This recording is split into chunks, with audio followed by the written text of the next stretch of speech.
नमस्कार, आप देख रहे हैं CWB हिंदी न्यूज। हरियाणा के मुख्यमंत्री मनोहर लाल ने कहा है कि 1 अप्रैल 2021 से शुरू होने वाले रबी सीजन 2021-22 के दौरान किसानों को किए जाने वाले भुगतान में किसी प्रकार की देरी नहीं होनी चाहिए। यदि भुगतान में देरी होती है तो लगभग 9% ब्याज दर यानी बैंक दर और 1% के साथ भुगतान किया जाएगा। यह भुगतान किसानों के सत्यापित बैंक खातों में सीधे किया जाएगा। मुख्यमंत्री आगामी खरीद सीजन की तैयारियों के संबंध में समीक्षा बैठक ले रहे थे। बैठक में उप मुख्यमंत्री दुष्यंत चौटाला भी उपस्थित थे। मनोहर लाल ने कहा कि किसानों को एक निर्धारित समय अवधि के भीतर खरीदी गई उपज का भुगतान किया जाना सुनिश्चित किया जाए। भुगतान में देरी को बर्दाश्त नहीं किया जाएगा। हरियाणा सरकार ने डीड की रजिस्ट्रेशन में तत्काल डीड अपॉइंटमेंट सेवा की एक नई विशेषता जोड़ते हुए शुरुआत की है। इस सेवा के चालू होने से अब प्रदेश के नागरिकों को अपनी संपत्ति को तत्काल आधार पर रजिस्ट्रेशन करवाने में सुविधा प्राप्त होगी। इस सेवा का उपयोग कर आवेदक ई चालान के रूप में 25,000 रूपए के तत्काल शुल्क का भुगतान करके ऑनलाइन पंजीकरण के लिए तत्काल अपॉइंटमेंट बुक कर सकते हैं। तत्काल अपॉइंटमेंट केवल पंजीकरण के दिन सुबह 8 बजे से बुक की जा सकती है। प्रत्येक तहसील में 10 अपॉइंटमेंट स्लॉट 100 सामान्य अपॉइंटमेंट स्लॉट के अलावा तत्काल सेवा के लिए आरक्षित किए गए हैं।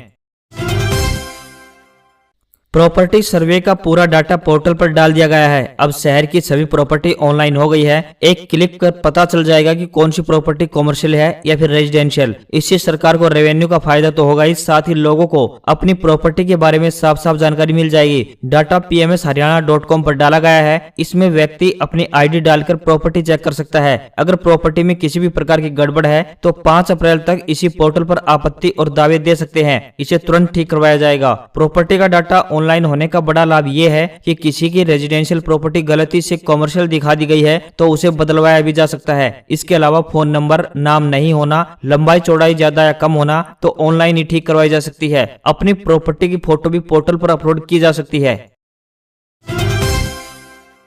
हरियाणा विद्यालय शिक्षा बोर्ड द्वारा DLED व रीअपियर व विशेष अवसर परीक्षा मार्च 2021 में संचालित करवाई गई है। इस परीक्षा में जिन छात्र अध्यापकों के अनुचित साधन संबंधी केस यानी UMC दर्ज हुए थे, ऐसे छात्र अध्यापकों को बोर्ड मुख्यालय पर व्यक्तिगत सुनवाई के लिए 24 मार्च को प्रातः 9:30 बजे बुलाया गया है। यह जानकारी देते हुए बोर्ड अध्यक्ष डॉक्टर जगबीर सिंह एवं सचिव राजीव प्रसाद ने बताया कि उनके केस दर्ज हुए हैं। उनकी सूचना बोर्ड कार्यालय द्वारा संबंधित संस्था व कॉलेज को ईमेल एवं SMS के माध्यम से भेज दी गई है। उन्होंने बताया कि यह सूची बोर्ड की वेबसाइट पर भी उपलब्ध है। ऐसे सभी छात्र अध्यापक 24 मार्च को सुबह 9:30 बजे व्यक्तिगत सुनवाई के लिए बोर्ड मुख्यालय भिवानी पर पहुंचना सुनिश्चित करें। राज्य में गेहूं और बाकी 5 फसलों की खरीद का काम इस बार भी तय समय पर होगा, जिसके लिए तमाम तरह की व्यवस्था की जा रही है। हरियाणा सरकार इस बार 100% किसानों के खाते में ट्रांसफर करने की तैयारी में है, जिसके लिए विधिवत किसानों की सहमति भी ले ली गई है। आढ़तियों द्वारा लगातार चेतावनी दिए जाने व संभावित हड़ताल को ध्यान में रखते हुए सरकारी प्रतिनिधियों को हर मंडी में सरकारी क्रय केंद्र की व्यवस्था की तैयारी कर ली गई है। हरियाणा कर्मचारी चयन आयोग के चेयरमैन के रूप में आयोग के वर्तमान सदस्य भोपाल सिंह की नियुक्ति की गई है। भोपाल सिंह यमुनानगर जिले के खदरी गांव के एक सामान्य और साधारण किसान परिवार से आते हैं। SAS नगर के कमलजीत सैनी, चरखी दादरी के विजय कुमार, पानीपत के सत्यवान शेरा, सोनीपत के विकास दहिया और हिसार के सचिन जैन को आयोग का सदस्य नियुक्त किया गया है। भोपाल सिंह उच्च शिक्षित व बेहद ही सामान्य और साधारण व्यक्ति के धनी है। 8 विषयों में MA के साथ साथ वह विधि स्नातक भी है। संघ और प्रदेश के मुख्यमंत्री मनोहर लाल खट्टर के विश्वास पात्रों में उनकी गिनती की जाती है। उनके अपने गांव व पूरे ग्रामीण इलाके में भूतपूर्व सरपंच भोपाल सिंह के नाम से अच्छी खासी पहचान है। वे केंद्रीय मंत्री रतनलाल कटारिया के सचिव भी रह चुके हैं। गत वर्ष अपने इकलौते बेटे की शादी में मात्र 1 रुपया शगुन लेकर दहेज रहित शादी करने के कारण उनको राष्ट्रीय स्तर पर पहचान मिली थी, जिसकी प्रशंसा खुद देश के प्रधानमंत्री नरेंद्र मोदी भी कर चुके हैं। राजस्थान लोक सेवा आयोग यानी RPSC ने 83 पदों पर होने वाली हेडमास्टर की भर्ती फिलहाल टाल दी है। आयोग ने भर्ती विज्ञापन का नोटिफिकेशन वेबसाइट से हटा दिया है। इसकी वजह विधानसभा उपचुनाव की आचार संहिता को माना जा रहा है, लेकिन सचिव का कहना है कि कुछ पड़ताल बाकी थी और सरकार से मार्गदर्शन मांगा गया है। आयोग के अधिकारियों ने इस बारे में कोई जवाब नहीं दिया है। संभवतः यह पहला ऐसा मामला होगा जब वेबसाइट पर विज्ञापन जारी करने के बाद उसे वापस हटा दिया गया।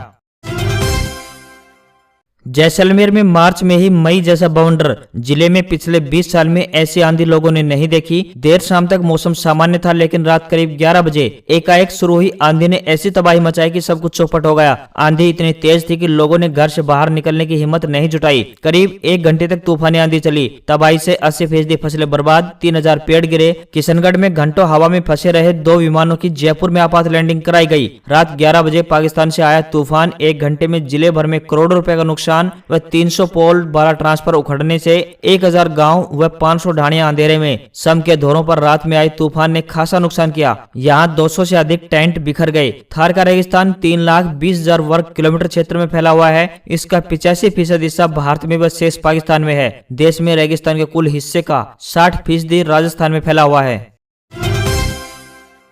टीम इंडिया सीरीज में 1-0 से आगे। इंग्लैंड से वर्ल्ड कप में मिली हार का बदला लिया। शार्दुल और कृष्णा ने 7 विकेट लेकर मैच पलटा। टीम इंडिया ने 3 वनडे की सीरीज के पहले मुकाबले में इंग्लैंड को 66 रन से शिकस्त दी। इसी के साथ 2019 वर्ल्ड कप में मिली हार का बदला भी ले लिया। अगले दोनों मैच 26 और 28 मार्च को पुणे के महाराष्ट्र क्रिकेट एसोसिएशन स्टेडियम में ही खेले जाएंगे। 98 रन की पारी खेलने वाले शिखर धवन को मैन ऑफ द मैच चुना गया।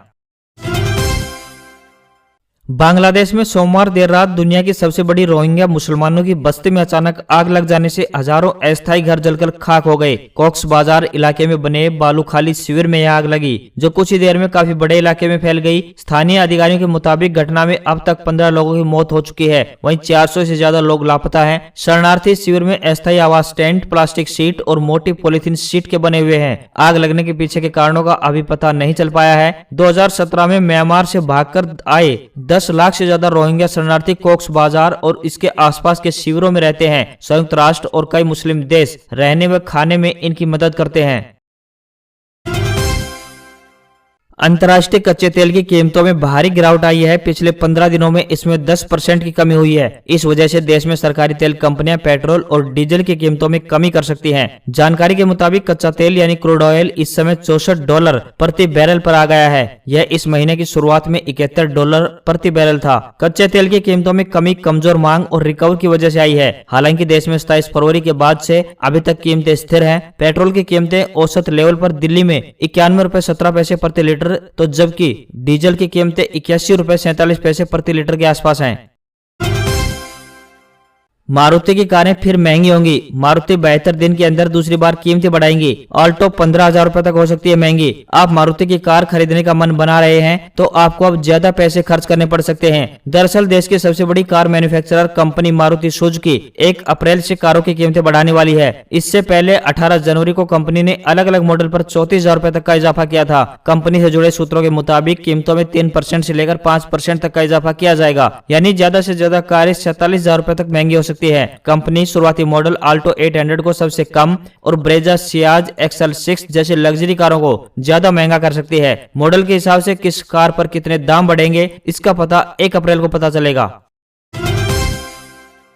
बॉर्डर रोड ऑर्गेनाइजेशन यानी BRO ने विभिन्न 627 पदों पर भर्ती के लिए नोटिफिकेशन जारी किया है। इन पदों के लिए एप्लीकेशन प्रोसेस शुरू हो चुकी है, जो आवेदन की आखिरी तारीख यानी 5 मई तक जारी रहेगी। इस रिक्रूटमेंट ड्राइव जरिए draftsman, supervisor, store, lab assistant समेत 627 पदों पर नियुक्ति की जाएगी। इच्छुक कैंडिडेट्स ऑफलाइन आवेदन कर सकते हैं। इन पदों के लिए 10वीं, 12वीं और ग्रेजुएट कैंडिडेट्स अप्लाई कर सकते हैं। दक्षिण मध्य रेलवे ने स्टेनोग्राफर, जूनियर इंजीनियर के 96 पदों पर भर्ती के लिए नोटिफिकेशन जारी किया है। इन पदों के लिए एप्लीकेशन प्रोसेस शुरू हो चुकी है, जो 14 अप्रैल तक जारी रहेगी। इच्छुक कैंडिडेट्स इन पदों के लिए रेलवे की ऑफिशियल वेबसाइट scr.indianrailways.gov.in के जरिए ऑनलाइन एप्लीकेशन फॉर्म भर सकते हैं। इन पदों के लिए 12वीं पास, डिप्लोमा या फिर मास्टर डिग्री होल्डर आवेदन कर सकते हैं। इन पदों के लिए आवेदन करने वाले कैंडिडेट्स की उम्र 42 साल से ज्यादा नहीं होनी चाहिए। सिलेक्टेड हुए कैंडिडेट्स को हर महीने 9,300 रुपए से लेकर 34,800 रुपए सैलरी के तौर पर दिए जाएंगे।